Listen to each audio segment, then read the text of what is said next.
overall, both teams are playing really well at the record of 3-1. Both teams are leading their division respectively. I mean, well, both of them are They're in tied a for the tie. lead. Both of them are tied. But at the end of the day, I don't think anybody saw the Chargers leading their division and the Browns leading their division. So, Mhm. Kyle, I'm just going to ask you, in the battle of the younger quarterbacks, the young gunslingers that are Justin Herbert and Baker Mayfield, I can't believe I had a brain fart of who the hell we were talking about. Who do you think is going to win and why? I'm going with Justin Herbert and the Chargers, man. I have to say, I was really impressed with what Herbert was able to do against Vegas last week because Vegas going into that Monday night matchup against the Chargers just a couple days ago, man, he was on fire in that first half. He threw three first half touchdowns, threw for almost like 180 yards, and was just doing a great job being able to distribute the ball to his targets. And now, typically, when we look at the Chargers, like when it comes to their wideouts, we always kind of focus on Keenan Allen and Mike Williams as like the standout guys. They got held in check pretty well against Vegas's defense in week 4. And I do expect a bounce back game from those two in particular. Keenan Allen had maybe like 7 catches, but he only had like maybe 40 to 45 yards receiving it. And Mike Williams, I believe he only had like 1 or 2 catches the entire game. I think these two have a huge bounce back game. I could see Herbert potentially going for 250, maybe 300 yards passing. I do think that they could find some exploits in this Browns defense. But I will say this, though. That Browns defense has been phenomenal at getting to the quarterback this year. Like we saw, Myles Garrett is just putting on an absolute show at the DN spot. He is just a beast when it comes to getting pressure on the quarterback. In the last 2 weeks, the Bengals have been extremely impressive on the defensive side of the ball. They've only allowed 13 points in the last 2 games. Now, granted, it's the Bears and the Vikings. Those are two teams that are, let's just say, subpar to be nice. And I do think that this is a very good challenge for the Browns since that week 1 challenge that they had against the Chiefs. So I do think that this game is actually going to be a little bit low scoring than what the Chargers have been accustomed to the last couple of weeks. I see this game going in the mid 20s. I think both teams are going to be able to kind of keep it close. I gotta see how Baker is coming off of this pec injury. I believe he has some issue with his labrum, and it could definitely affect his ability to produce for this Browns offense.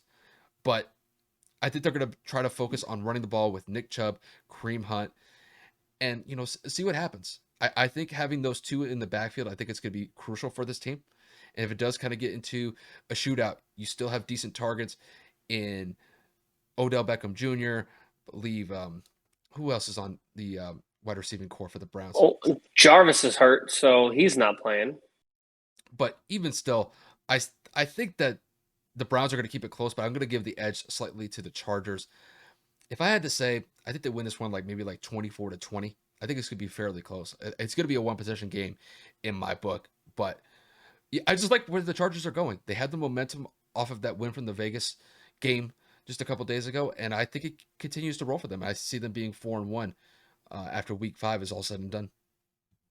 So I'm going to agree to a certain extent. I also have the Chargers winning, but similar to the last segment where you said it comes down to two teams, which is going to be LA's offense versus the Browns defense. And I know that that sounds redundant, but we're literally talking about Myles Garrett versus Justin Herbert, Jadeveon Clowney versus Justin Herbert. Can that pass rush really affect Justin's ability to throw the football? And when you really look at some of the previous teams that have played against the Chargers, none of them have really had a predominant pass rusher like Myles Garrett or Jadeveon Clowney. Mm-hmm. Dallas, not necessarily, if anything. Obviously, you had Vegas last week. Not really anything there. And then you go to the week before that, and we're talking. Oh my God, I'm drawing a blank on who the Chargers played this year. Oh, the Chiefs. They obviously will have no pass rush. So I really do think this is going to be probably their toughest test, at least opponent-wise on the opposite side of the field, because the Browns have the ability to get to the quarterback and force some turnovers. Their secondary is not bad. And Baker's going through that torn labrum. I don't know how significant that's going to be able to hold him, so I don't know if that ground game is going to be able to carry them throughout the entire game. We all know that, let's be honest, Nick Chubb and Kareem Hunt are probably the best 1-2 punch in terms of running backs in the NFL. We got the in between the tackles power running of Nick Chubb, and then we have the shifty, elusive back on third down and can also run between the tackles in Kareem Hunt. Let's not forget what Kareem Hunt did in Kansas City, so he is definitely no backup. They have literally two bona fide NFL starters running the ball every other series for each other. And they look to be unstoppable. And realistically, the running offense for the Browns seems to be just on a whole nother level. So I want to say that the Chargers will win this game a little bit on the close side, like Kyle said. I don't know about 24-20. I would probably say that LA kind of edges them out by a touchdown just because I'm just leaning towards Baker's injury. They might have to load the box up to stop the run game because they don't necessarily have a lot of targets on the offensive end outside of Odell Beckham while Jarvis is hurt. We all know that Cleveland doesn't really utilize the tight end position as much as they should when they have David Njoku and they have Austin Hooper. So you kind of look at it like a very odd game. I mean, for whatever reason, if LA does allow Baker to go off, I think that Nick Chubb is going to end up benefiting as well as Kareem Hunt.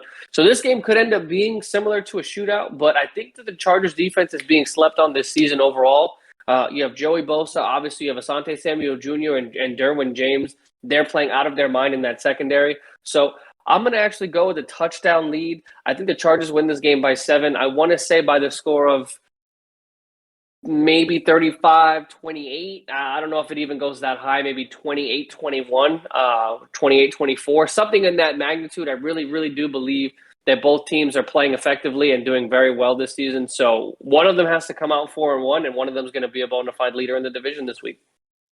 I think one X factor that we have to mention is Austin Eckler. And I think he's going to be utilized extensively to counteract that pass rush that Cleveland has. I mean, last week against Vegas, he was sensational. He had over 140 scrimmage yards.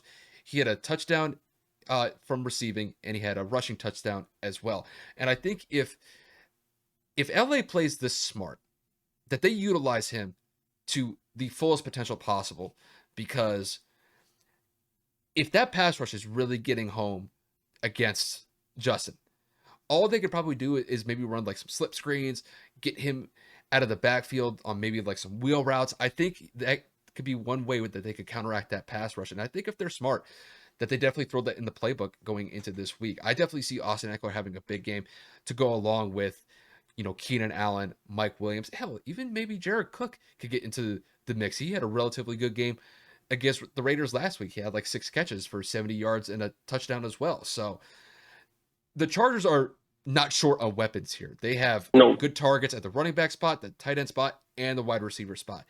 It's just where can Justin fit the ball, and it just depends on who's open. But he does have a pretty solid array of targets, and I definitely see him getting the edge in this matchup simply just because I can't trust Baker with that injury to his labrum. I mean, they struggled against the Vikings last week, and the Vikings don't necessarily have the best defense to work with. And only scoring 14 points in the process, granted they did get the win, there is some cause of concern for that. I don't know if I'm going to go as far as you did, saying that the Browns are going to score 28 points. That might be a little high. But yeah, a 24-21, 24-20, that's where I kind of see this game going. I just don't have a lot of faith in Cleveland's offense to produce in a big way that's going to get them this win.